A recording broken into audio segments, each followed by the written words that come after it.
At Trex, we know there's a place for wood in your backyard.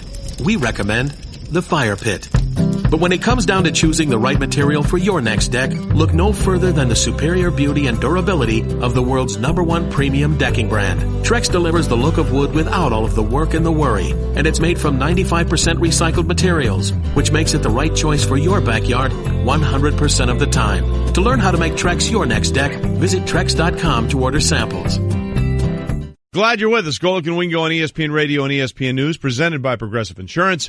All phone guests join us on the Shell Pennzoil Performance Line.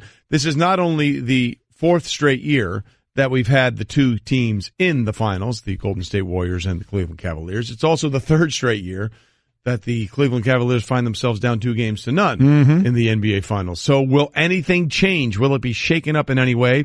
We're going to find out, because if there's one guy that's ready to shake it up, it's our next guest, ladies and gentlemen. And woo, we're excited he's here. Stripes. ESPN NBA analyst Ryan Hollins, Hot Take Hollins, joins us in studio. Woohoo! Giving us the Straight Talk. Brought to you by Straight Talk Wire. You're not going to let that one die. Love it. That one's not going anywhere. No, that's the thing. When you say something like that, it gets cut up and used over and over again. Everything is material here. Listen, and that is the Straight Talk. Best phones, best networks, no contracts. Straight Talk Wireless. All right, now listen, Ryan, you were in here after Game 1, and you thought I made a very good point, that the Warriors appeared vulnerable after Game 1. They do not appear vulnerable after Game 2. So where are we now in where this series stands and what we make of what Golden State is or isn't? They're vulnerable. I don't necessarily want to talk about Golden State right now because I don't think that's the story. What's the story? And I apologize to deflect from your question. Kevin Love is the story right now. Kevin Love is the story. He's the story right now. Because? If you don't play defense, you can't play. If you're not going to give forth 100% of an effort defensively, if you are the guy that every time Golden State or Curry needs a basket, he just calls you out. Yeah. You can't play. So you think the issue, right now the biggest issue with the Cavs is not J.R. Smith getting 5 points. It's not them being able to. You think it's Kevin Love more than anything else? Listen. Golic, let me try to give this to football, because technically I'm Wingo and he's Golic. Well, he was talking about football, so that's why you addressed me. I'm talking to you. Yeah. I got you. He helps me. This is my translator. Yeah. This is my translator right here. If there's a guy on the defensive line, that's sweet, that you don't have to worry about, that whenever you guys need a yard, you're going to run the ball his way. It's going to open things up. He can't play. Here's the problem. I'll put it another way from a football analogy, because we had one of the greatest, if not the greatest of all time, in Reggie White. And Reggie White, basically, he could line up anywhere on the line, and he'd find the weak spot on that offensive line, and in a position where he could be one-on-one with that guy and wouldn't hold a candle. So there's a difference, though, of effort and just not being a good defender. So, because I see him in front of Curry a lot, I see him in position, but then he gets beat. So, an effort thing is one thing, because then you're ripping a guy for effort. Another is technically he's just not a good defender. With Kevin Love, which is it? It's both. It's both right now. It's both right now. So and he's the package deal of bad, is what you're saying. There's one thing. We watched Zydrunas Ilgauskas get out, 2 broken feet, bad knees, straight-legged, 25 years in the NBA, and show on a pick and roll for years in the NBA against the greatest athletes. Why? Because he was early. So right now, I'm telling you from the locker room, I'm telling you from watching film how disgusting this thing is. Show on pick and rolls because he was early. If you're not the greatest athlete, you got to be ahead. And I don't care what we want to point this at. When I need a bucket and I'm Steph Curry and I can point to Kevin Love and say, Kevin, come into a pick and roll 3-pointer. I'm cooking. Kevin, it's an 8-point game. Kevin, come on back. Bucket, cooking. That's a problem. You cannot play. I played for Ty. Ty was our defensive coach 2 years in a row. He is locked in on the defensive side of the ball. One of the greatest coaches I played for. That's inexcusable. Yes, Kevin Love gave me 20 points. On 7 of 18 shooting. But when you sacrifice 40 or 50 as the effect of what you're doing on the floor, or your lack of effort, because I'm calling it a lack of effort. And if you hurt, man, get off the floor. It's the NBA Finals. Inexcusable. Well, he was minus 12 on the floor, but you bring up an interesting point as Hot Take Hollins is with us, our NBA analyst here. I want you to listen to what Tristan Thompson said after the game, and I think it sort of bears what you're talking about here. I'm over the referee. I'm over the referee. At the end of the day, if you don't give effort and you don't play hard, you never give yourself a chance to win. At the end of the day, you can control what you can control. You know what I'm saying? So just go out and play. Go out and play. Miss or make. You think you got fouled. You think it's a travel. You got to get back on defense and communicate. And that's what Golden State wants. They want you to hang back, complain to the refs, and complain because they're going to come down and knock a three in your face. So we can't be worried about that. Miss or make, we got to get back on the defensive end. So listening to him and then listening to you, do you think he's talking about Kevin Love there? When he said knock a three in your face, whose face did those threes get knocked in last night? He's talking straight to Kevin Love. And I'm talking straight to Kevin, too, because I got love for Kevin. That's a former team. That's my guy, okay? So I'm going to say this from a place of love, and this is something I would say directly to him also.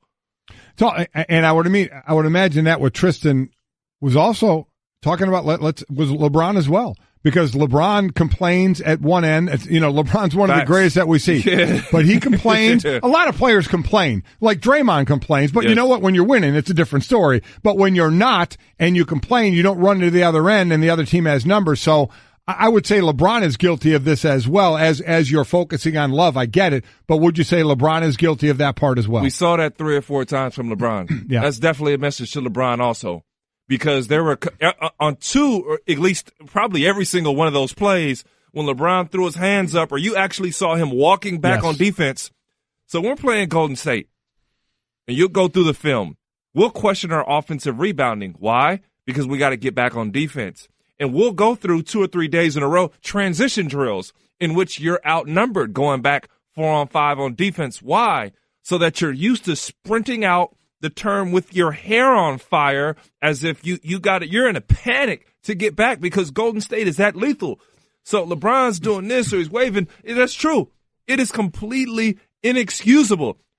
I can sympathize with LeBron's first, right? With LeBron's first. Well, he was tackled. Just a little more. He was tackled on one play, and the play that Ty Lue got a technical. I mean, like he was. He did have 51 points in the first game too. Correct. Kevin Love ain't scoring 51 points. Okay, Correct. So it's funny. I've got to address this too, man. Let's dead this idea. Everybody keeps asking for Minnesota Kevin Love. We won 14 games one season. I was in Minnesota with Kevin Love. Wait till Minnesota Kevin Love comes back. We lost games. He took volume shots, and we lost games. He didn't play winning basketball. So outside of the effort part, which is a personal thing, and everybody has to look in the mirror for themselves as far as how much effort they put out. Mm. And then there's just not being able to play good defense. Are we asking Kevin Love to do something he's never been good at doing? Check this out. Is Curry a good defender? They were certainly trying to get LeBron on Curry a whole lot in game 1. No. Help me here. We don't got it. This is to the naked eye. You don't got to be an NBA analyst. Is Curry a good defender? He's not a great defender. But when okay, cool. Right. But let's just talk talent. Are you asking does he give effort? Is that what you're asking? No, we're not talking effort. We're just talking physically. Is he a good defender? We'll say physically. Does he have the attributes to be a good defender? No. No, he does not. You got 2 bad ankles at 6'1", all right? And you got the ball in you. Curry's not a good defender, but you know what you're going to get. And his effort from early in the league has improved. What does that do? If I know you're likely going to get beat, but I know you're going to get beat the same way with the same effort, which is a good effort now versus his first years in the league, I can adjust around that. Right. Kevin Love, when you give up the peanut butter and the jelly, you can't give up the peanut butter and the jelly. When you're going to give up the 3-ball and the drive, that's a problem. So did you see this out of Kevin Love in Minnesota as well? And if so, then why should we be shocked? We weren't great as a team defensively. We didn't know what we were doing on defense as a team. So I can't point that at Kevin Love. Right. I can't just point that at him. I'm talking about the volume shots.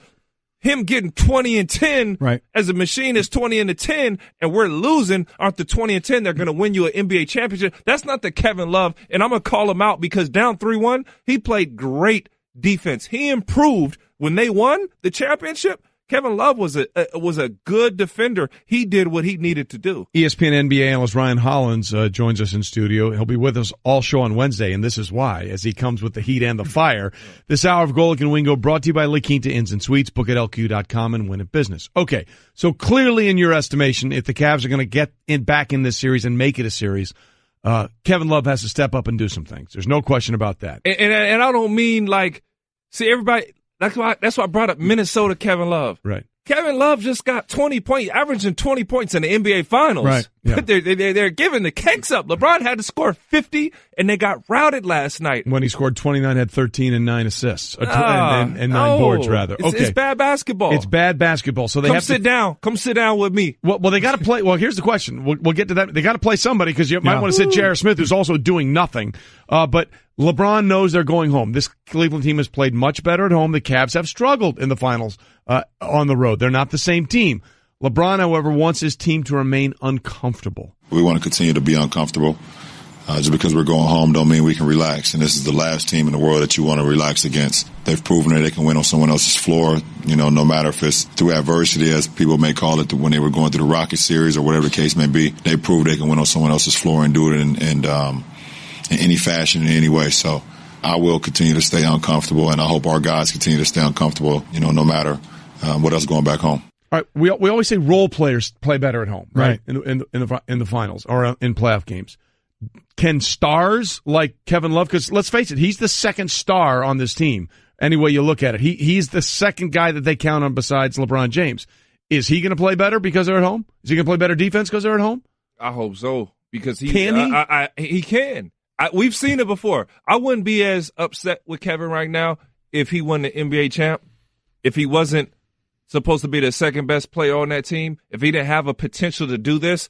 I don't have a problem with Kevin Love getting blown by defensively. Right. Because that's just dude, you're not fast enough. Mm-hmm. I get it. It's hard. That's what makes us a special defender, is that they do both. So for me to play 10 years in the league, I had to guard my man, and then I had to help when everybody else was beat. I had to do two things, all right? Well, there's stars on offense that do two things. They shoot the three, they drive the ball, they facilitate. Defensively, I had to do two things. To just be an average player on defense, you got to at least do one thing, all right? Stop the three. He was nothing. He gave up the three, and he gave up the drive over and over. There's so many defense. When you watch that, when Ty's going to watch that film, I've watched film with Ty, it's going to be disgusting. Kevin, you got to be better. Kevin, they're picking on you. So they can play better. I hope they will. As a group, they'll be better. But you know what? This ain't an inexperienced squad. Like Golden, that's why LeBron is like, hey, don't fall in love with this. Yeah. This is not Boston. This is not a young, starless Boston team coming into our place. This is a team that will give us the business and sweep us. So we saw how Golden State played in this game early on. At one point in the first quarter, they were shooting 83%. They ended up shooting 57% in the field, almost 42% from threes. Tough to think they're going to do that every single game. If they do, it's obviously is going to be over. But if they're not going to shoot that well, like in game one, what now can Cleveland do? Is there anything from an X's and O's standpoint that they can do outside of when those guys get a chance to make their shots, make them, and have some more effort on defense? This is what makes you so livid. I'm sorry, defensively, I don't want to keep prying back to it, but yeah. No, if it's what you think is important, let us know about it. It breaks down everything that you do. It's literally demoralizing when you put together a defensive strategy to stop Curry or stop, and this is a team. Like, this is also the team where you individually have to be just decent defensively because we can't help you. Right. As soon as we help, that's giving up a lob dunk. Draymond's throwing a lob. He's getting to the foul line or foul line, Jay. So you can't run off. This is a team that loves for you to help. This is pick your poison. Let's look at that third quarter from the Cavaliers, where they actually outscored the Warriors. And they came out. One thing that there's two things they did great. They played faster. They recognized the mismatches they had, and they ran plays at those mismatches, and they ran them fast. They didn't wait. They didn't delay, and they ran them fast and with a purpose. And they didn't think. They just played. They just played basketball. And they got to get back to just playing basketball, attacking a mismatch, using effort, using energy, doing the little things. It looked comfortable. They looked comfortable. Now, obviously, I know to start the game, they got to be ready. They weren't prepared. They blitzed LeBron. They trapped him all over the place. LeBron looked like he was confused. And LeBron's going to be upset at himself because he's a very cerebral ball player, and he got thrown for a loop. Well, to that point, I'm glad you brought that up. Our analyst, Ryan Hollins, NBA analyst, is with us in studio. He'll be with us all show Wednesday. He did look a little confuddled. And this is what Brian Windhorst, our NBA insider, had to say after the game. The Warriors changed a lot in their game plan in this game. Not just their starting lineup and their offensive strategy, but their defensive strategy. They were picking LeBron up full court. They were double teaming him. They were forcing the ball out of his hands. Essentially, Kenny, what they were doing is saying, we don't believe your teammates can beat us. And they were right tonight. And in the huddles, LeBron was really engaged, trying to get his teammates to move off the ball, to make countermeasures. He was really trying to rally them. And as the game went on, I just watched him get more and more defeated because his team wasn't keeping up with the countermeasures, and Curry just kept hitting the threes. And that's something that you fight against the Warriors is, when you play them on a night where they're awesome, which the Cavs have many times. I mean, they've lost 13 times with the Warriors in the playoffs in the last 4 years now. It's really a mental challenge, and it's another reason why Game 1 hurts so much, because when you have an opportunity, you have to get it, because you have nights like tonight. What I thought interesting there when he said LeBron, encouraging teammates and getting frustrated for other guys not moving, but if you're used to when LeBron has the ball, everybody else is basically standing and deciding what's going to happen after LeBron decides what he's going to do, either shoot, drive, and kick to someone standing there. Can you then say, well, guys, you got to move more? Well, wait, we're used to not moving until you decide what's going to be happening out there. It seems like conflicting things. Hey, man, when you play with the greatest player on the planet, when you're playing with LeBron James, you better be used to catching and shooting. I tell you, it would have been a dream for me. Whenever and I had a privilege of playing not with LeBron, but with some great guys. That meant when I was open, they were gonna find me. I'm running around like this. I'm locked and loaded, and I'm stepping in, and my preparation is done before a shot is there, before the lob is there. I'm running hard to get my feet set for a lob. So when it comes down to LeBron, and you likely know he had 51 at some point, they're going to go and get him. Right. You got to be ready to shoot. You got to be down, locked and loaded, ready to shoot. You got to move. That's why LeBron loved guys like Anderson, Varejao. So what Andy would do, and I got a chance to play with Andy, he would work the bottom of the baseline. And whenever LeBron was doubled, the big would go double. Andy would almost catch that thing in stride for like a Mike and layup. And he wasn't the greatest athlete, but he was always moving. He was always ready. That's why LeBron loves those guys that are always prepared for his passes. That's one of the things that Kevin Love does great. Mm-hmm. If he can defend, he fits because you can't double and help off of him, okay? And and I'm going to call out another guy too, and it's not to the same degree as Jeff Green has to hit a corner three. Jeff Green, you got to hit 3 or 4 threes. You got to be Bruce Bowen right now. To your point, I'm glad you brought that up because here is a second spectrum stat, which sometimes we make fun of, but this one makes all the sense in the world. When you talk about spotting up and catch and hit, catch and release threes. Yes, that's what we're talking about. Yep. Regular season, when LeBron, after the new guys joined the team in February, when he hit them on catch and release threes, they were hitting 43%. The playoffs, entering the finals, 36%. Mm-hmm. In the NBA finals, 25%. Now, is that them poor shooting or them being really guarded well by Golden State? Because that thing is going in the wrong direction if the Cavs are going to have any chance in this series. So the reason that we talked about how poor that Kevin Durant played in Game 1 was attributed to Jeff Green. And Ty Lue has made it a note to get back and play Cavaliers basketball. And that's inserting Thompson back in the starting lineup, playing Jeff Green, Nance coming off the bench. You notice these are guys I've just named non-shooters. Correct. So you're sacrificing some of that three-point shooting. Now, what they don't see on that stat is how bad the defense was on the other end. And now I'm asking for both. So, Jeff, I don't need you to be anybody. I don't need you to be Kyle Korver. I need Bruce Bowen. And look, man, and I know how hard Jeff works. When I played with Jeff Green, and why I'm going to challenge him on the three-point line, he was a guy, we'd have practice at 11, Jeff's on the floor at 9:30 shooting threes. Jeff puts in that type of work. Now it's time for it to for it to pay off. Can it? Can it against this? Of course it can. He's capable.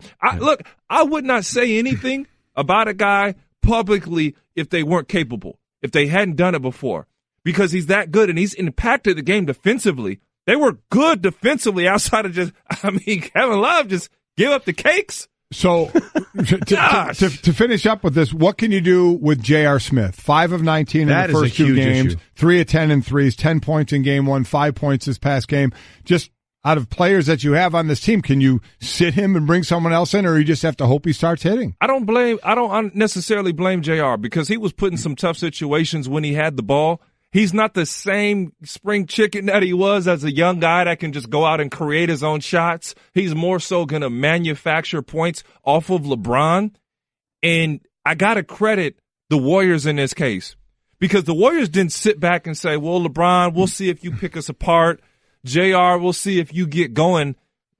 They went and got it. It's almost like a schoolyard fight where you know you're meeting the bully, all right, in the bathroom at 3:00, and as soon as you see him, boom, you clocked him. You gave him a chance, and that's what the Warriors did to LeBron and company. They went out and trapped. They blitzed. They picked up the ball. They were aggressive, and then they dictated what happened rather than JR feeling comfortable out there and LeBron just making things happen like you saw in Game 1. Hey everyone, Mike Golic here. Support for the Golic Wingo podcast comes from our friends at Rocket Mortgage by Quicken Loans. Chances are you're confident when it comes to your work, your hobbies, your life. Rocket Mortgage gives you that same level of confidence when it comes to buying a home or refinancing your existing home loan. Rocket Mortgage is simple, allowing you to fully understand all the details and be confident you're getting the right mortgage for you. To get started, go to rocketmortgage.com/Mikes. Equal housing lender, licensed in all 50 states, NMLS, consumeraccess.org number 3030. At Trex, we know there's a place for wood in your backyard. We recommend the fire pit.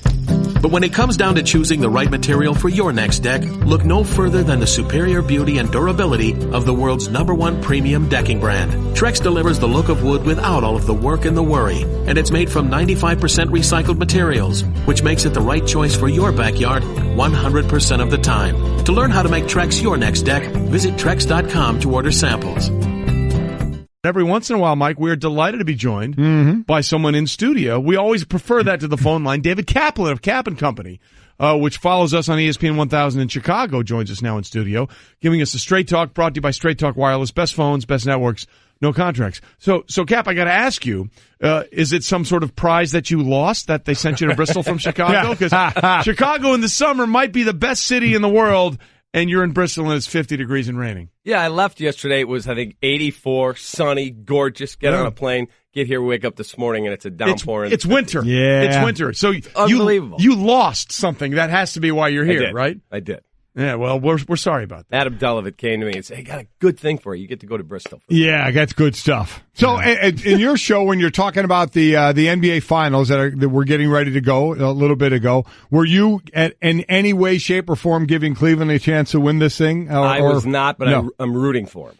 I like LeBron. Is that kind of how it is, at that just the underdog effect? Yeah, just been there, done that. Golden State's great. I don't know. I'm kind of over the Golden State thing. Right. And I like LeBron. And if he can take that cast of characters and be competitive, that speaks a lot to his legacy. I've always said Michael's the GOAT.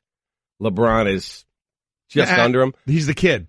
He's the baby GOAT is the kid. Very good. He's the kid. Well played. Just look at that physical package of skills and you go, boy, he's right there. You know, it's interesting you say that as David Kaplan of Kaplan Company from ESPN 1000 in Chicago is with us today in studio. Obviously lost a bet, and that's why he's here in Bristol and not in Chicago, where it's beautiful and it's a wonderful city and many things can happen. I do feel like the narrative about LeBron has changed with the fact that we all understand he probably has zero chance to win a title this year. Correct. Right? I mean, I don't know why it took this long, and some people are just sort of stuck in their mind that it's all about the chips. Well, teams win championships. Teams win sports. What we're seeing from LeBron is about individual excellence. And we talked about this earlier, Cap. He has a chance, I believe, if he plays long enough, that he's going to be a leading scorer in NBA history. No question. And probably going to be top 5 in assists when it's all said and done. That never happens. Right now, he's 11th in assists and 7th in points. The top 5 assist guys ever: John Stockton, 46th in points; Jason Kidd, 81st; Steve Nash, 83rd; Mark Jackson, 219th; Magic Johnson, 77th. So when you put it together, look, I understand, did he win the titles? No, he's not going to win as many titles as Michael. It's not going to happen. But understand what you're watching. The way he's playing the game is changing the way we'll always think about it. Well, the way that position has evolved. Yes. Back in the day, it was you come up, you get the ball inside, you go set a screen. You didn't score like that. Look, Michael was an amazing athlete and probably had the best killer mentality, along with Kobe, of the guys I've ever watched. But, boy, LeBron at 6'8", 260, to be able to do what he does, pretty unbelievable. So if we look at, if a lot of people think LeBron's going to be gone, maybe even gone from the East, if we kind of look forward a little bit, especially to your team in Chicago and the Bulls, a young Celtics team, what the 76 are doing. Milwaukee with Antetokounmpo, young and getting better. Where does Chicago, in your mind, doing a show there amongst Bulls fans, fit into what the future looks like in the East? First of all, I think that people now look back and go, wow, we probably didn't appreciate Tibbs as much as they should have, because there wasn't that much talent there. They had a healthy Derek. You had to wring everything you possibly could to get the number of wins they got. That was a 60-win team when he was there. They are so far from being a factor to get to a finals. They got the 7th, the 22nd. Zach LaVine, I mean, you're going to pay this guy big money. I'm not sold. There's a reason he was in that deal, right, that they were giving him up. I love Markkanen. Love him. I think if you redraft, he's never there at 7. If you redraft last spring, he probably goes top 3. Tatum, and then Donovan Mitchell, right, and then probably Markkanen. Those are your top 3. But it's a long way away, man. It is a long way away, but it may not be too long until we find out what the sweepstakes of where it might be going for LeBron this offseason. It could be 2 more games, although I think they'll probably get one in Cleveland, don't you? I do. I think they'll get one, yes. Yeah. I think it'll end up being, as they said, the gentleman's sweep, right? Yes, 4-1? Exactly. Yeah, I'm going to say it's over. It's 4. You think it's 4? Sweeping? Not even close. Well, you're no gentleman, clearly. David Kaplan from Kaplan Company from ESPN 1000 in Chicago joins us. They're on right after we are on in Chicago. So we have this on our Twitter poll here. What of these numbers do you think is going to be the highest over time? Cleveland wins in this series. You say 0, so I think I know where we're going. Future titles for LeBron, 2018 PGA Tour wins for Tiger, or future majors for Tiger. Those are the 4 options. So I'm taking Cleveland wins this series out because you think they're not going to win any. Right. So what number is going to be higher? Future wins for LeBron titles, PGA Tour wins this season for Tiger, or major titles for Tiger going forward? Great question. I'm going to go future titles for LeBron, because I think today's era, Michael would never have gone, I got to go join up with 4 other guys. But I think that's where LeBron's headed. He's going to put a thing together. I think that's where the league has been. It started again with LeBron going to Miami, and teaming up with Bosh and Wade, and we've seen others do it, and that's kind of the Durant being the latest there. So I think that's where most people are going to lean on that. It's just going to be where. You guys have any guesses where you think he may go? I mean, he's so not big. Coming to Chicago. I just don't see it. I mean, if he said, okay, I'll go to Chicago, who can he bring with him? Yeah, he's not going to Chicago. No chance. Yeah. No chance. All right, well, I'm glad you brought up Chicago, because it's one of those debates that gets knocked around, the Jordan LeBron thing. Let's not go there, but let's put it in some sort of perspective, okay? And for a Chicago guy, you can understand this. To me, LeBron in the finals with this team is like the Bulls with Jordan before Pippen got there. I mean, that's what we're talking about, right? That's probably a great comp. I mean, that's what we're looking at. So when people are like, why are you giving him credit for just being there? Okay, Jordan didn't get to the finals until he got Scottie Pippen, who was voted one of the Horace 50. Grant. And Ho Grant, and they had shooters, and when it wasn't Horace Grant, they had Dennis Rodman. So, I mean, I think Jordan has been mythologized so much that people think he just did whatever he wanted with whatever he had around him. Think back That's not true. I think it was 86. He scored 63 in Boston Garden with a collection of, like, the 3 of us. Yes, that was the Larry Bird line he had got in short pants. Correct. He was talking about Michael Jordan in that game. And they lost the game. Back then, what LeBron is like the other night when he had 51. And they lost the game. So, I mean, I think I'm glad you agree with me, because I think you look at Jordan look, because he is, and he was, and he did all those things, but you forget there were quality players around him when he won those championships. No question. And until he got those guys, he couldn't get past Joe Dumars and the Pistons. Well, see, that's the other thing. Jerry Krause, may he rest in peace. Everyone went, oh, he won because he had Michael. Yeah. He had to go rebuild that thing in the middle when Michael left. Yeah. Go get Rodman. That took guts to make that trade for Will Perdue, to draft Scotty, to draft Horace, to find John Paxson. I mean, he had to do a lot of things to win there. Talking to David Kaplan, Kaplan Company, ESPN 1000 in Chicago. I know one other thing you're into is sports betting. Mm-hmm. I talk to Trey's bookie all the time.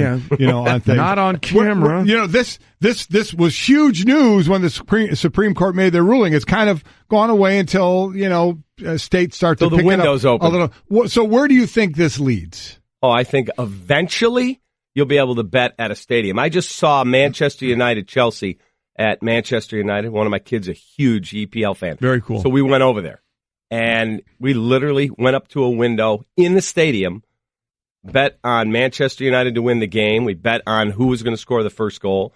We collected on the win. Man U won 2-1. And they pay you right there. I think that's where it's eventually headed. Really? You think at stadiums? Yes. Wow. I think that's very cool. You walk down the street in London, you can bet.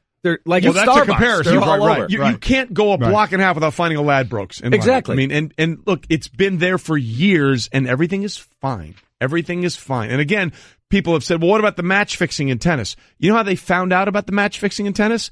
The Ladbroke guys and the betting guys noticed irregular betting patterns, and that's how they were onto it. That's how they remember Arizona State with the Steven Smith. That's how Vegas called and said something's going on with that game. Yeah. This will actually help with oversight. Exactly right. You're a genius. David Kaplan with us. Your show, Kaplan Company, coming on right after we are on in Chicago, ESPN 1000. Thanks for dropping in. You classed up the joint. I'm wearing flip-flops. You've got an Under Armour T-shirt. He's got a coat and jacket on. He looks solid. It's ridiculous. It's nice to be with you guys. Listen every day. Well, you have to, so we appreciate you're forced to do that. To give batters a different look, pitchers throw a changeup. Your idea of a different look is sunglasses. That's true. But La Quinta Inns and Suites is really taking the different look thing to a new level. Definitely a major league makeover, starting with a bolder, brighter lobby full of comfortable spaces to let you settle in. Or chill out in front of a big flat screen like Wingo would. Oh, you know it. It's a changing La Quinta look to help you get in the zone and look sharp when you hit that big meeting. Prepare to win at business with La Quinta Inns and Suites. Book now at LQ.com. Don't Fear the Reaper by Blue Oyster Cult, one of the best. Golic and Wingo, ESPN Radio, ESPN News, presented by Progressive Insurance. All phone guests join us on the Shell Pennzoil Performance Line. By the way, coming up this week, you mentioned winners and losers with the Sport Clips thing.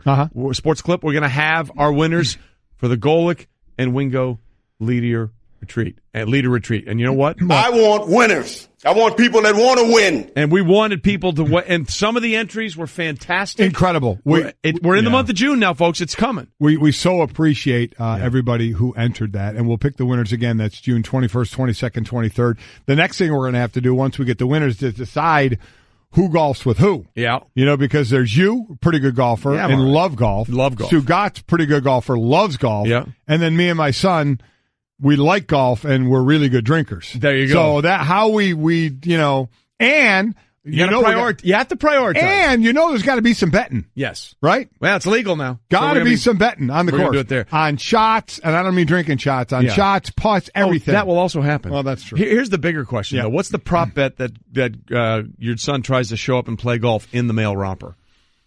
Oh, I think it's a given. I think he might not make the first tee if that. I'll say it again. Just Pinehurst has been so great about this, and they are so going to regret this. Yes, 100%. Yeah. So we appreciate their effort, but I don't think they have any idea what they're in for. Yeah. I will. By the way, I will make sure we get it on camera if he tries to show up in the romper and they say, "Yeah, that's not going to work." Yeah, about that. We have a wonderful pro shop with wonderful attire you can purchase as we get going. So that would be a change for him on the course. And we got a couple of changes in rules. Yes, we do. We need to talk about one, Mike, which is interesting, that's going to happen in the Summer League in the NBA that may be related to something that's happened in the NBA Finals. Yeah, they're going to actually experiment. And this is the beauty of, the minor league in baseball and Summer League's preseason games in football, the Summer League in basketball. That's where you test things. And the NBA is planning to experiment with a coaches challenge system on referee calls during the Las Vegas Summer League. So a coach will be able to challenge. Like in the beginning of that game yesterday, you wanted to challenge a couple of out-of-bounds calls. Correct. Where they went. They would have easily got reversed that went against Cleveland. And I'll say it again. I don't think the officiating has been great, but I'm not picking one side or the other. I think it's been bad both ways. But so that's one of the things they're planning to do in the Summer League. And I couldn't agree more with trying things in preseason games, spring training games, minor league games. That's where you need to do stuff and give it a shot. So we'll see how they're going to work the Coaches Challenge in the Las Vegas Summer League. Well, the other thing, too, I wonder if they will the Summer League is interesting because I wonder if they'll start experimenting with some things that we didn't like in the NBA Finals, which, of course, is that idea of the refs being able to go over and look at one thing in the restricted area and then decide to make a change on a judgment call. Do you think that change is going to be enacted by the time next season rolls around? As far as changing in the I'm just going to say yes because I think it's a ridiculous thing. I don't know. To replay a judgment call is crazy. Yeah, crazy. That just so people understand, it's not like an inbounds or out of bounds thing like the John Fox play of the Bears last year when he challenged whether or not the guy scored. And it turns out that he'd fumbled before he got over the pylon, so it was a touchback and not a touchdown. It's not that. This would be the equivalent of saying, hey, let's see if he caught the ball, but oh, wait, we didn't call pass interference. We should have called pass interference. Yeah. That's what we're talking about. So that's one rule that's going to be changed with Coaches Challenge in the NBA Summer League. The other thing is the SEC is finally going to let people go maybe where they want to go. Well, remember Nick Saban had there's a rule. The soundbite said, hey, there's a rule, change the rule. And basically what it was, and I didn't even know this until I found out with my son Jake, when he wanted to go for a fifth year of football and play at Cincinnati, that even though he graduated from Notre Dame, so in our eyes he fulfilled all his responsibilities, but still had to get approval and to go there. I was kind of surprised at that. Yeah. But one thing, so in the SEC, there's a rule for grad fifth year guys that they cannot go to another SEC school. And Nick Saban was, hey, that's the rule, even though other coaches in the SEC had waived that to let players do it. So now the SEC has waived the rule completely. If you have graduated, you can go within the SEC and play right away. The fifth-year guys could always play right away, but you can now go within the conference. And they're also looking at if a school is on probation, a player can leave there for another school and play right away as well. If a coach who, by the way, puts the team on probation, he can go somewhere else and coach. You're telling me that the players who are victimized by something else that they had no control over, and they're going to get penalized for it? It's ridiculous. Bottom line is you graduate in the SEC and want to play somewhere else, you can go somewhere else and to another school in the SEC and play right away. And hopefully going forward, the NCAA will look into some other rules that will allow those things to be a little more easier for players. Coming up, we'll talk to a former NBA player whose team beat LeBron en route to a title and then on to coach for the Warriors. That's a tease. Stay with At Trex, we know there's a place for wood in your backyard. We recommend the fire pit. But when it comes down to choosing the right material for your next deck, look no further than the superior beauty and durability of the world's #1 premium decking brand. Trex delivers the look of wood without all of the work and the worry, and it's made from 95% recycled materials, which makes it the right choice for your backyard 100% of the time. To learn how to make Trex your next deck, visit Trex.com to order samples. Mikey C heating up the board today. Mikey C getting it done with the music cuts, getting us going on a Monday morning when sometimes you need that.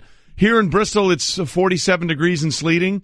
Technically, that's not really. Right. But it is. It was like 48 degrees when I got up and rainy. It's nippy. Suddenly, sleeting might be a little far. That's probably. Okay. Yeah. We had our 1 week of summer, and now we're back to fall again, apparently. Golic and Wingo on ESPN Radio and ESPN News, presented by Progressive Insurance. All phone guests join us on the Shell Pennzoil Performance Line. But, Mikey every once in a while sneaks out for a heater. So he's trying to heat us up on the board today. He's trying to get us going. He is. Got to go on that Monday. Golden State got it going last night. All over Cleveland, and we'll be talking a whole lot about that. What you heard the open coming in, you heard Draymond Green talking about, and to me that was the story about the threes from Steph Curry, who set a record with 9 threes in the game last night. And how demoralizing that is. And the only comparison when I try and compare sports or look at how athletes view things is that Cleveland, the number 7, Cleveland got within 7. Even with 10 minutes to go in the game, they got within 7. And it seemed like every time that happened, there was Steph Curry draining a 3. If they get a miss there, Cleveland could knock it down to within 4. But it's Steph Curry knocking it back up to 10. To me, it was like, you play good defense, you get a team to 3rd and 6, and that slot receiver catches a ball for 6.5 yards. He just gets the nose of the football over the first down marker, and you're like, you're like, throw your hands up. You say, now they got a whole new series. And for Cleveland, it's like, we have a chance to get it under 5, but no, Steph goes down, knocks one down. Now it's double digits again. They're up at least 10, and then they just took it away into the fourth quarter. It is so demoralizing over and over and over again. So the way these two NBA Finals games have gone, heart ripped out in game 1. And sandpaper cuts to death in game 2. Exactly. So which one's worse? For more on that, let's bring in Brian Scalabrine, our NBA champ, who won a title with the Celtics in 2008, was an assistant under Mark Jackson in Golden State in 13 and 14. And, of course, he's part of the Big 3 Season 2, which starts later this month. Brian, I ask you, what's worse, getting your heart ripped out like your own teammate helped contribute to in game 1, or then just getting paper cutted to death in game 2? That's a great question. Probably both are bad in the NBA Finals. One thing that we all have to realize is at the end of the day, it's all worth 1, right? Every game is worth 1. You lose by 50, you lose by 1. I think that was a tough loss in game 1. They clearly didn't respond in game 2, but I'm on the belief that the Cavs are good enough to win game 3. I really just think if you watch how this whole game unfolded, the role players of the Warriors, a lot of the attention to Steph, he goes 5 for 5 in the fourth quarter. And I agree, right? They're demoralizing threes because they move the ball. You play good defense for 20 seconds and boom, he knocks down a shot late in the clock and you think you're trying to fight back in. But the Cavs definitely figured something out. We cannot play this up-tempo style. We have to sort of goon up the game, as T. Lue's words that he used. And they have to figure out a way to continue to pound the glass and force the Warriors to get turnovers. So continue with that. Do you think Cleveland get back in this? They've been destroying them on the offensive boards. How else? What can Cleveland do in your mind that can get them back in this series? I don't think they have to do anything different than the way that they played in 1 and 2. Obviously, you'd like to see more 1, where like LeBron was a little bit more aggressive. But I think that just being in the queue would be enough for those guys. Like LeBron is going to still pass the ball. He had 13 assists the other night. Guys are going to make more shots. The biggest thing is I think they're going to make more, not dirty plays, but just like more of those tough, hard-nosed plays that I just didn't think I saw in game 2 that I saw in game 1. They really should have won game 1, but it all comes back down to, you got to be able to execute down the stretch. But if the game is close, I give the advantage to LeBron, especially at home. All right, so Brian Scalabrine is with us, NBA champion, works for the Celtics, and, of course, is part of the Big 3 Season 2. We'll get into that as your team is awesome. We'll get into that a little bit later. What's the biggest positive, if you're the Cavs, you can take out of this that you bring with you to Game 3? Because, as we said, they found 2 different heartbreaking ways to lose. Yeah, so I think the biggest thing is that the Warriors are playing otherworldly, and you still were within striking distance. And that's all you can pretty much ask. You can't allow the Warriors to pass the way that they pass. Something that happened with Steve Kerr, give him a ton of credit. Early in the game, if you notice, like guys like JaVale McGee, Draymond Green, those guys weren't setting screens. They were slipping out of it, and that was causing confusion on the Cavs defense. And I thought it took away a little bit of their aggressiveness. One thing about the Warriors is you're going to have to switch, right? You don't want to be in rotation when you're guarding those guys. But if you slip out, you have to be decisive in your calls, whether it is a switch and you got to get up to the body or it's not and you stay with your own. But the communication definitely was not there in what they need. So with all that being said, the Warriors were like ridiculous in the paint, ridiculous in the restricted area, and then Steph Curry goes off from 3. Like, that's not going to happen again in Game 3. They can't be low turnover, paint, high percentage in the paint, and knock down the 3. So one thing is going to give, and the Cavs will be just better offensively. I just really feel like LeBron will be probably have a better balanced game, more like a Game 1. Yeah, early on in that game, it was like a layup line for Golden State, getting layups and dunks and just living in the paint. So can you do anything roster-wise for Cleveland, mix things up? You haven't gotten a whole lot out of J.R. Smith, or do you just hope that he starts hitting in some of the games? Yeah, you don't want to overreact. Just like everyone was probably talking about the Cavs not being able to win the series against Boston. But when you go back home, like, those guys are going to be better. Role players are going to be better. I don't think that JaVale McGee and Sean Livingston are going to be 11 for 11 from the field. So I think you just stay the course. T. Lue might go small just to see what the Warriors do right off the jump, but Tristan Thompson, at least he's hitting the glass, the offensive board, which I think that's going to be important to do. But it wouldn't shock me if they make a change to the starting lineup or a rotational thing or bring a guy off the bench, and everyone will point to that as the adjustment. But the reality is they have to play way harder and way more physical to beat the team that's like offensively just off the charts. Well, Brian Scalabrine is with us, and that leads me to the next point. Yeah, we think Cleveland will play better, and we think all these things will happen. But if Golden State plays like they did last night, will it matter? See, that's the thing. Like, Cleveland playing better means that they're more physical, that they're into the body, that they're, playing that style. Just like go watch PJ Tucker and how much he dominated that Houston series at times by just willing games, attacking the glass, spreading the floor out. You have to play tougher. And if you play tougher, the Warriors won't be that good offensively. If you come in and you're a little bit soft on the defensive end, the Warriors are going to destroy you. It's just like, so when you say, like, is that enough, or can the Warriors, the Warriors are too good offensively, you have to make them miss. You can't sit around and hope that they miss open shots. It doesn't work like that with this team. They're an all-time great team. There's no question about that. So the only way to go and fight these guys is to have like a game like Houston did, where every possession they treated it like life or death. I did not see that from the Cleveland Cavaliers yesterday. I did see a little bit in Game 1, but they should watch Game 3 of the Houston series and watch and see what those guys did. Brian Scalabrine joining us, won the title with the Celtics in 2008, an assistant under Mark Jackson at Golden State in 2013-14 season. So take us into the meeting rooms or on the practice court or in between games here. Tristan Thompson made a comment after the game that said, we got to quit worrying about the officials. We got to quit complaining and get back on defense. We got to sprint back. And there's no doubt that was Kevin Love and that was LeBron James that were doing that. When they get frustrated, they don't get a call, they don't run back. Golden State has numbers and they're already a better team. So how is that discussed by Ty Lue and or other players to those guys and saying, hey, knock it off and get back on defense? Yeah, you just show film and you say, come on, guys, we can't do this type of stuff. And I know, like, everyone looks at it like you're calling out LeBron James. I guarantee LeBron would call himself out in those situations.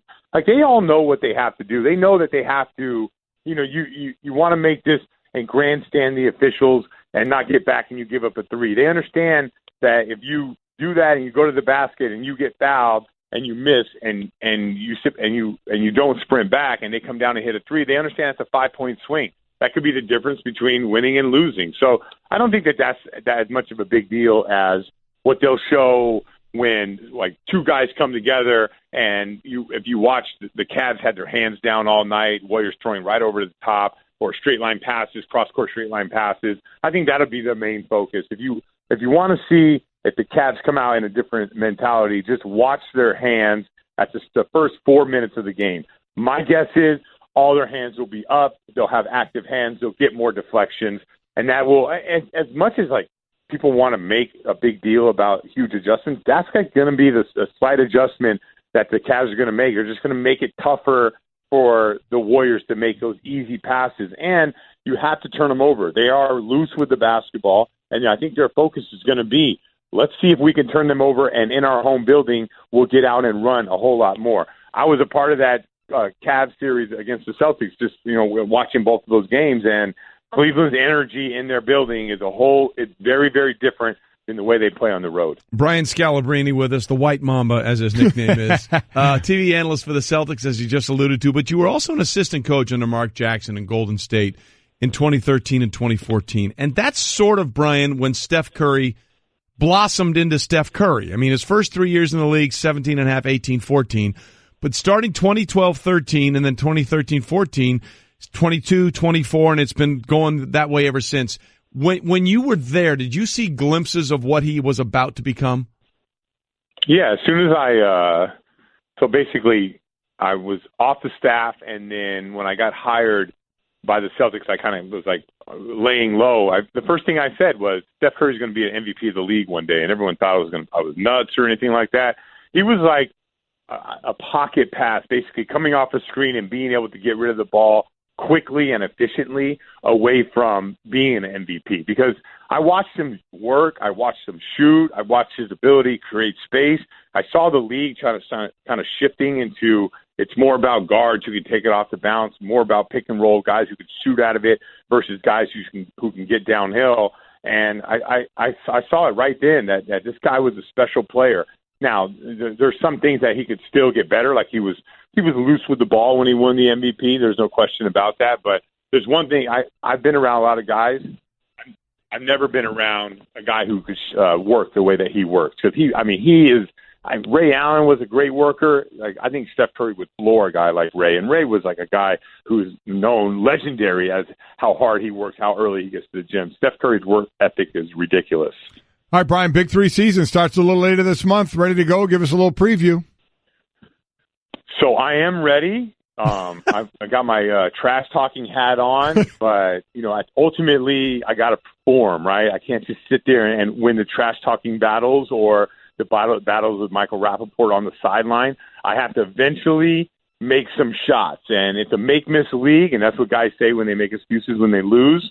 But not this year. We're going to get it done. I got some pretty good guys and some hard-nosed guys, so I'm ready to go. So what's your shot? If we're going to say, Scalabrine's got the shot this year, what's your shot? What have you been working on? Corner that's going to be the corner 3. That's it. There's no other place for me to go. Like, that's the best place. It's the hardest one for the defense to guard both. They make a commitment to the rim. I'm going to be wide open. They commit to me. The lane's going to be wide open. So all I got to do is be able to stand in the corner, make shots, and defend my position. Very, very simple for the White Mamba. Well, listen, if only some Cavs could do that, they might be having a game in this series at some point. So while in practice, in theory, it sounds great, sometimes in performance it can be a little more difficult, but not for you because you are the White Mamba. Brian, thanks for being with us this morning. Thanks, Brian. You got it, guys. Doesn't sound like he has to do a whole lot of conditioning in the offseason. He stands in the corner and what did Jay Cutler said when he was signed out of the broadcast booth for the Dolphins? I play quarterback. It's not like I have to really be in good shape. Exactly right. He's just going to stand there and wing it. Scalabrine's just going to stand there. That's awesome. Probably has a cold one and a cig in one hand. Good for him. Throw me one. I'll just knock it home. I like watching those games. They're fun. I do. I think it's fun to watch. Absolutely. Okay. Golic and Wingo presented by Dollar Shave Club. Upgrade to shaving with a fresh blade whenever you want for a fraction of the price. Join DollarShaveClub.com today. Mike, let's get to some stuff that's trending. And this is right unreal. Up your alley. Yeah. The first ever state-sanctioned bare-knuckle boxing match got a bloody ending Saturday night and a big response from a raucous crowd. Well, so here it is. This is the first sanctioned bare-knuckle fighting in the U.S. gang since 1889. When every place had a spittoon. Yeah, I mean, you wonder if this is going to pick up. Now, it was in Wyoming. There was a couple of thousand people that were there. They were at it's enough. At a hockey rink that usually hosts birthday parties and skating lessons. They put 2,000 people in there, but tens of thousands actually of people bought it on pay-per-view. It was a pay-per-view event. Yeah. And it is what it is, man. Look at pictures from this, and one of the first things you'll see is graphic content. Be warned, is these people are bloody messes. I mean, it is true bare knuckle fighting in a ring. 10 bouts in this, so you wonder. You think this will catch on? I mean, do you think this will catch on at all in other states? Again, they had to search for states that would sanction this thing. People got to be wondering about the possible damage. Yeah. I mean, and injuries you could get. Bare knuckle fighting, could it make a resurgence? Look, I think it'd be fascinating if it would. I'm not saying how much I would watch, but you look at those pictures, man. Literally, it got down and dirty. Oh my God! This is like getting in a bar fight. We're not using bottles or anything, like just throwing your dukes up and fighting. I mean, this is what these guys are doing, like backyard fighting. It's incredible. And when was the last time that happened? 1889. 1889. So basically, Wyatt Earp was the last time this happened. And we're not sure he was a bare knuckle fighter. They're just not. But spittoons were in play everywhere. Again with the spittoons. Howdy. Meanwhile, if history is any indication, the Golden Knights have problems and they must win Game 4 tonight. I do think it's funny we're talking about history with a team in their first year of their own history. It's an interesting juxtaposition. But the bottom line, when leading a best-of-7 final 3-1, so if the Caps win tonight, they'll be up 3-1. the all-time series record is 32-1. Yeah. So Golden Knights, and they're in a position unfamiliar with for just being in one year in the league. They've lost 2 straight games for the first time this postseason, and the Capitals are leading a Stanley Cup Final Series for the first time. And a lot of it, was on, we talked about the great goaltending of Marc-Andre Fleury, who helped the Golden Knights get here, hasn't been as great. Now, give Correct. a lot of credit to Washington. They've done a great and what job. they've done with the goal scorers they have, including Alex Ovechkin, who leads the way in goals this postseason. So looking forward to a big game tonight. As we talked about, Washington stole one in Vegas.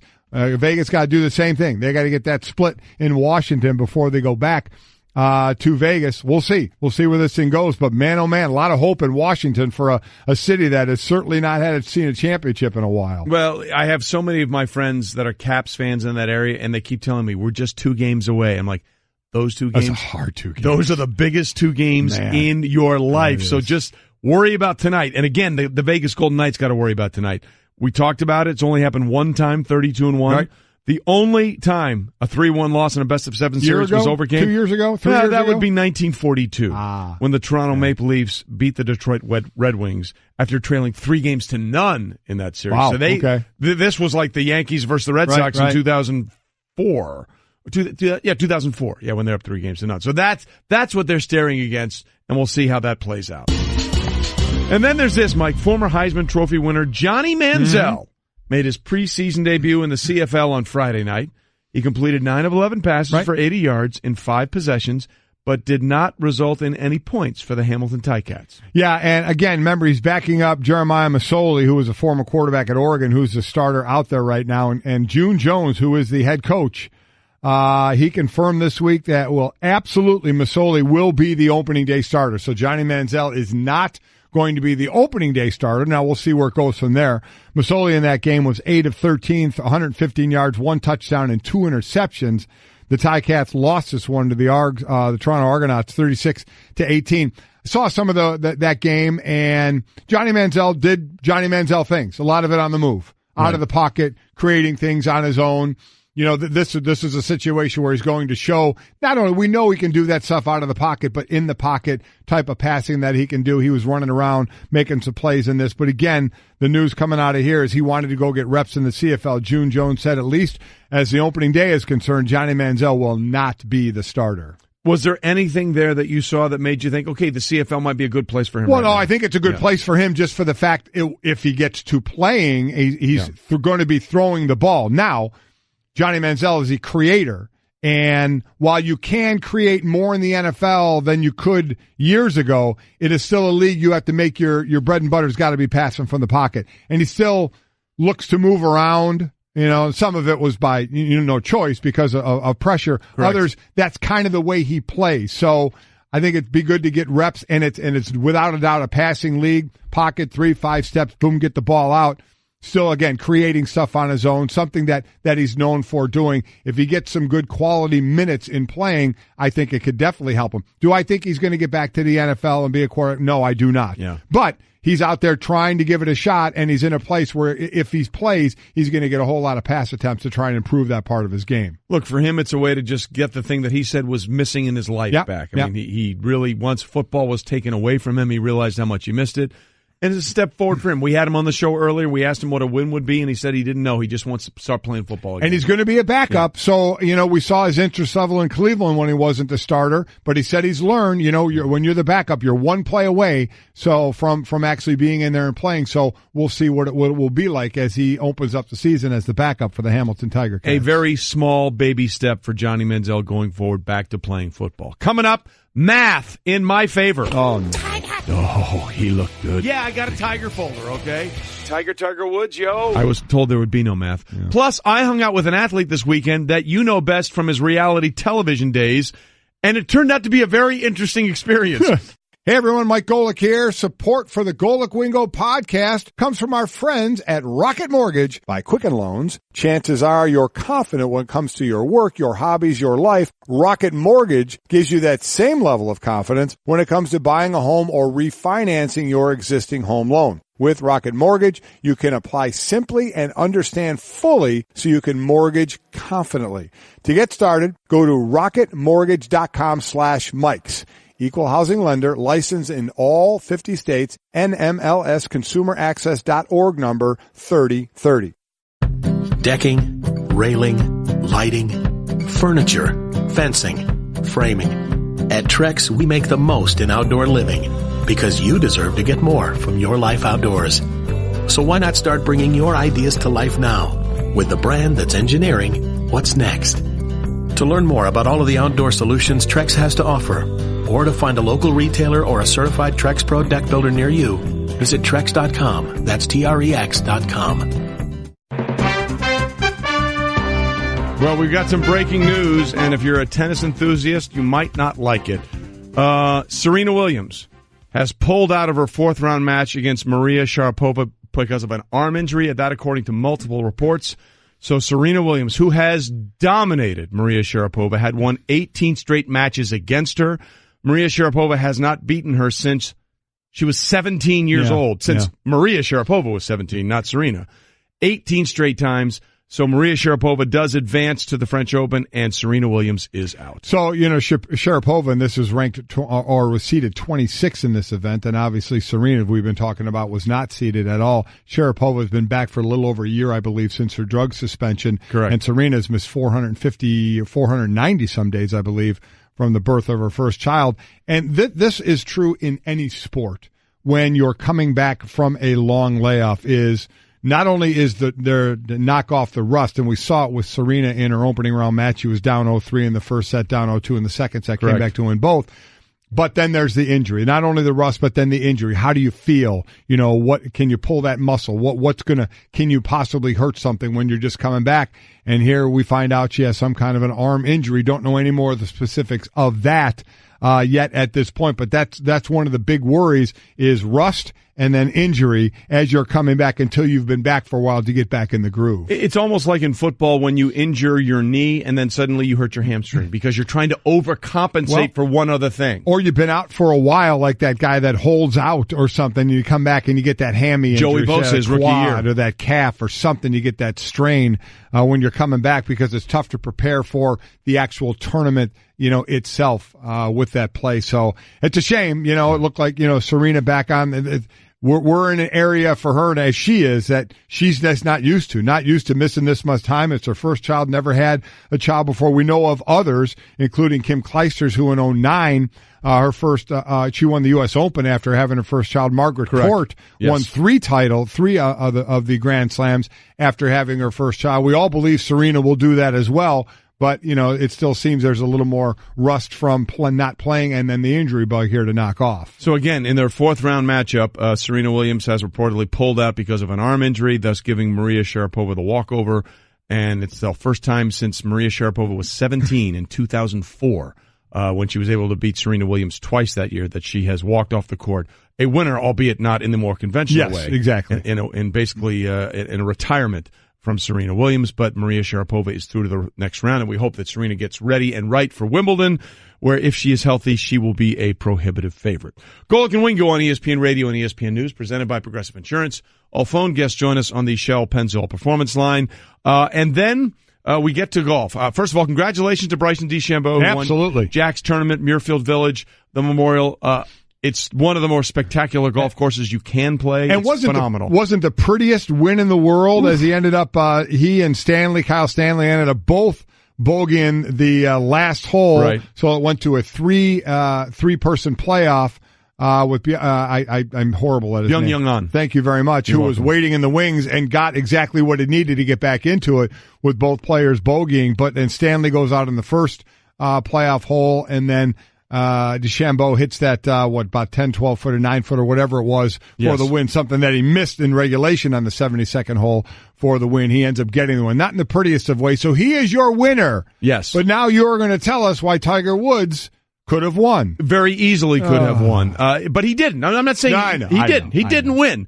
But look, first of all, this is Tiger talking about why he knows he didn't win. I just need to hit better putts. This week I didn't didn't feel comfortable with my lines, and my feel was a little bit off. Consequently, I missed a bunch of putts. But I hit it really good this week. So that's a positive going into Shinnecock, where ball striking is going to be a must. Obviously, way different golf shots around the greens. Lots of bump and runs and putters or spinners. It'll be very different. But overall, if I hit the ball like this, I'll be pleased in 2 weeks.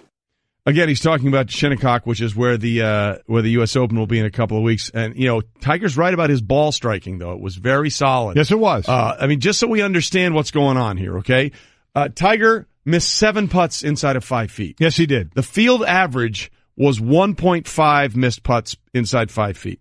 So on those putts alone, he basically gave away 5.5 strokes. Okay. He finished 6 strokes behind the lead. Mm-hmm. We're going to take it one step further. Okay. This is second spectrum stats in golf. There's a series of stats called strokes gained, where a player is compared to the field in a certain category. Think of it as WAR for golf. Okay. And I don't believe in war, but I believe in this, damn it. Let me have this. Okay.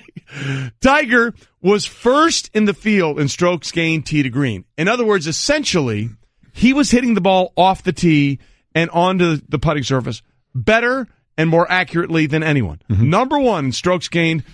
So he wasn't spraying the ball all over the place. Number 1, so he won. Number 1, he won that stat. Oh, okay. He was also first. What did he get for winning that stat? A brand new car. Okay. He was also first in strokes gained on approach shots. That essentially means when he's hitting it onto the green, he was hitting it closer than anybody else on the field. So he won that as well. He got another car for that. Wow. So he was first off the tee and through the green, and he was also number 1 in proximity to the hole.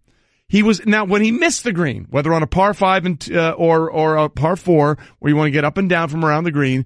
He was third in strokes gained around the green. In other words, on the podium. Yeah, well, yes, bronze medal. So he gets 2 cars and a bronze medal. Woo! So here he is now scrambling really well. He got up and down for par a lot. He must have smoked the field here. And then he had to do putting. Yeah, they had 73 guys make the cut. Yeah. He was 72nd. So he had to give everything back. The 2 cars in the bronze medal went We're going to need the pink back. slip for those cars. It reminded me of a story I got to tell, and I got to be careful how I tell this story. But by the way, so according to strokes gained putting, he lost 7.7 strokes on the field average. Wait, how much did he lose by? 6. So he would have won! If he had just putted average. According to the second spectrum graphic fan vote thing. He won. It reminded me, though, of a story a buddy of mine told me. Yeah. They had a mini tour event at his club, and there was this guy on the range, and he was hitting every shot. Yeah. I mean, low fades, high draws. On the range? On the range. Okay. Power hooks, buttercut, whatever you want, stingers, high, low, whatever he wanted to do. And there's a longtime caddy at this club watching him on the range. And he said to this pro, man, you must not be able to putt or chip with a bleep. And he used a very strong word. A bad word. And the tour pro looks at him and goes, the hell are you talking about? And he said, the caddy looked at him and said, because if you would, I'd know who the hell you were. Yeah. And that was one of the greatest smackdowns I've ever heard of in golf. And that's essentially what happened. Tiger could not putt his way out of a paper bag yesterday. No, he could not. But if you're looking for positives... Well, you always have. You always want to do that. You always want to build constructively. Exactly. You have to place it in the fairway at Shinnecock. Otherwise, your ball, no matter how well you strike it, will go deep into that rough and you won't be able to find it. Right. So if you're a positive, and Tiger actually talked about this, if he putts normally, he has a really good chance, but he knows his ball striking is where it needs to be heading into the U.S. Open. If I just putt, normally I'd probably be right there with those guys and out there in, the last couple of groups. But overall, as I said, if I just keep building on this, how I'm hitting it right now, I'm in good shape for 2 weeks from now. So, do we think the putting's going to come around? Listen, I have no idea. Yes, you do. You're a golf enthusiast. Don't. I mean, the first couple of tournaments, he couldn't drive, right? Correct. It was a driver. Yes. Then it was his irons. Yes. And then a couple weeks ago, he was putting really well. Yes. Now he didn't putt. Yes. I mean, this is why he said, and I think we all understand, you need reps, you need tournaments to build consistency. He doesn't have it right now. So why would I think going into the U.S. Open in 2 weeks that all of a sudden he's going to put it all together and win this thing? Yep.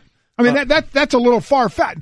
And I'll continue to say, I would love to see it. Right. I'd love to see Tiger in contention. For all you people out there that are Tiger haters and say, quit talking about Tiger when he's tied for 23rd. Well, at one point he was tied for the lead in this tournament. And when Tiger is in it, it's just good for golf and good for ratings and good for everybody. I want to see him in this thing, but I'm sorry, there's no way. I'm just like when the Masters came around, he was a betting favorite. I'm like, are you kidding me? Yeah. I mean, come on. Yeah. Let's pull the reins in here a little bit. Well, the bettors just wanted the money. Let's be clear about that. Exactly. But I thought Jack Nicklaus, who was in the booth a little bit with CBS, said something great. He said, look, when I hadn't won for a few years on tour, then I sunk a couple of putts and I realized I know how to do this again. Yeah. And I think once Tiger gets in that point, you have to learn how to win again, after not doing it for so long. And I think he's still in that process of trying to figure that out. And we'll see if it's going to turn out in his favor again when they play at Shinnecock. I don't know enough about golf to know each week it's a different golf course, so different putting greens. So if you're just stroking it well in putting, or if it's how the greens are that particular week. I don't know enough about golf. No difference. The greens are going to be extremely fast at Shinnecock. There's no question about that. So we'll see how that plays out going forward. Coming up, an update on an NFL quarterback. Plus, I got a little lucky this weekend. To give batters a different look, pitchers throw a changeup. Your idea of a different look is sunglasses. That's true. But La Quinta Inns and Suites is really taking the different look thing to a new level. Definitely a major league makeover, starting with a bolder, brighter lobby full of comfortable spaces to let you settle in. Or chill out in front of a big flat screen like Wingo would. Oh, you know it. It's a changing La Quinta look to help you get in the zone and look sharp when you hit that big meeting. Prepare to win at business with La Quinta Inns and Suites. Book now at LQ.com. I had a roommate at Notre Dame who had piranhas. We would cut ourselves on the finger and put our bloody finger in the thing. Why? They ever nipped? They tried to, but I have all 10 digits, so they didn't do it well enough. Jungle cat reflexes. They weren't quick enough. That's the first time they've ever seen Golic was quicker than anybody. He was faster than the piranha. Woo! Nip, nip. Can't believe the dumb stuff you do in college. Sports Center brought to you by Discover Card. Become a new card member. Discover Card's going to match all the cash back you've earned, dollar for dollar, at the end of your first year. Learn more at discover.com/match. Limitations do apply. Well, for most of us, it probably doesn't stop in college. Yeah. Golic and Wingo with you on ESPN Radio and ESPN News. Sure. Again, the big news today, Serena Williams has pulled out of her fourth-round matchup against Maria Sharapova because of an injury to her pec. She said this at a news conference Monday, said she started feeling the issue during her last singles match, and it got worse during a doubles match on Sunday. She's going to get an MRI on Tuesday, and hopefully it's nothing too serious because we would love to see her at Wimbledon. And by the way, number 2 seed Caroline Wozniacki is out. She lost as well. So as its French Open goes on, it'll be interesting to see how far Sharapova can go. Yeah. Well, she has. It's been a long time since she's won a slam, but her literal biggest nemesis is out of her way. Yep. She had not. Or she still hasn't because the match didn't doesn't give her a win. Yeah, she has not walked off the court the bettering of Serena since she was 17 years old. Yeah, in 2004, she beat her twice. So you could make the case that Maria has lately been more of a celebrity than an athlete, but she's trying to get back into that and going forward. I had the chance over the weekend to run into an athlete who turned into a celebrity. Aha! And that was Ari Lyondike Jr., who, of course, went on The Bachelor and had the very controversial ending. Very, very. Picked someone and... Mulligan! Didn't really mean that. Want to go with the person that I didn't pick. And dropped a second ball, for lack of a better term, and decided to play that one instead. But you did with him his first profession. Yes. We were at the Detroit Grand Prix, and I got to do what's called the sit in the Honda's fastest seat, and go around the track in the 2-seater. And Ari Lyondike Jr. was my driver. And the premise was we were going to get there, and he said, we'll take 2 laps. The first lap, we'll just warm up the tires, go back and forth a little bit left and right. The pace car and the rest of the crew will be behind us, and then they'll go get reset, and then we'll take one blazing lap around. We'll probably do 140 on the practice lap, get up to about 160 on the straightaway on the second lap. So we're going through, and everything's going fine. And then as we get to the point where we're getting ready to go back in and go around for the second lap, a couple guys are on the course with the holding up their hands saying, stop, don't do that. Which is odd. So we pull in, and they said there was a crash. I'm like, what do you mean there was a crash? Well, right behind the race hadn't started. The race hadn't started. Right behind us, the pace car, in which was a GM executive, crashed. And I'm in the red car. If you're watching on television, we're right in front of the pace car that goes hard into the wall, and the whole thing broke down right behind us. So thankfully, I wasn't involved in the crash, but as they got into the pit, they said, yeah, that never happens. I'm like, what do you mean? It just happened. I thought that was you in the pace car. I didn't know you were in the two-man two-seater, but you were. The pace car was behind you. The pace car comes around that first turn. And I don't know if they saw you there, your car there, and thought he was closer or not, but all of a sudden just spun out right into the wall. I have no idea why. Yeah. And now, I don't know if someone said it was a pro driver in that or a GM exec driving. I don't know who's who. Yeah. Either way, take a turn, for God's sakes, and don't slam into the wall. It's almost like one of the announcers said he didn't expect to see the two-seater there. And quite frankly, if it was the executive, that would make sense. But someone should have told him, yeah, you're the pace car, but there's somebody else there in front of you. Yeah. And that was me. So that's pretty cool, huh? It was fun. Did you enjoy that? I did. It was great. Now, I've had a chance to do a couple of these things. Right. I did the bobsled track at the Salt Lake City track in 2009. That thing was frightening. Oh, I would agree with that. The last thing they say to you when you get in, don't relax. Because if you relax, your head's going to be like a ping pong go, bang, bang, bang. So you're like this with your neck tightened up the entire time. That was intense. At Super Bowl 50, I flew with the Blue Angels. Oh, that was crazy. But, in that one, there's nothing around you that tells you how fast you're going. I mean, look, you went straight up in the air, and then you did barrel rolls, but you're cruising along about 800 miles an hour. Right. And there's not like a wall right next to you. So let me go back to Ari Leyendyke. Yeah. Again, so you're driving with him. Yeah. I think the big question is, did you get a rose? I did not get a rose. In fact, I did not bring up the B word either. Becca. We did not. But you talked about The Bachelor. How many women did he make out with? 743. No, you don't know that. I don't know any of that. I didn't ask How that many question. women were in the fantasy suite, did it, I didn't ask you know what I'm saying? either. I didn't ask that either. Really? What did you ask? I said, are you guys still together? And he said, yes, we just closed You on didn't a house. dig any deeper into The Bachelor. I didn't really care. Nothing. No, because to me, I always think those things are all phony. A lot of pertinent questions, though. I think they're all phony, but apparently, Jordan Rogers is still with his girl. There's a couple. They just closed on a house together. They did. So the bottom line is they are moving forward after the mulligan. Well, not with Becca. No, she gets her own, but she's on The Bachelorette now. That's true. You're right about that. Everybody wins. Do they? I don't know. Do they really? Well, I won because I wasn't in the crash. That's all. But it was fun. And you got a rose. It was a great time. Well, I got a red flame retardant suit, so that counts as a rose.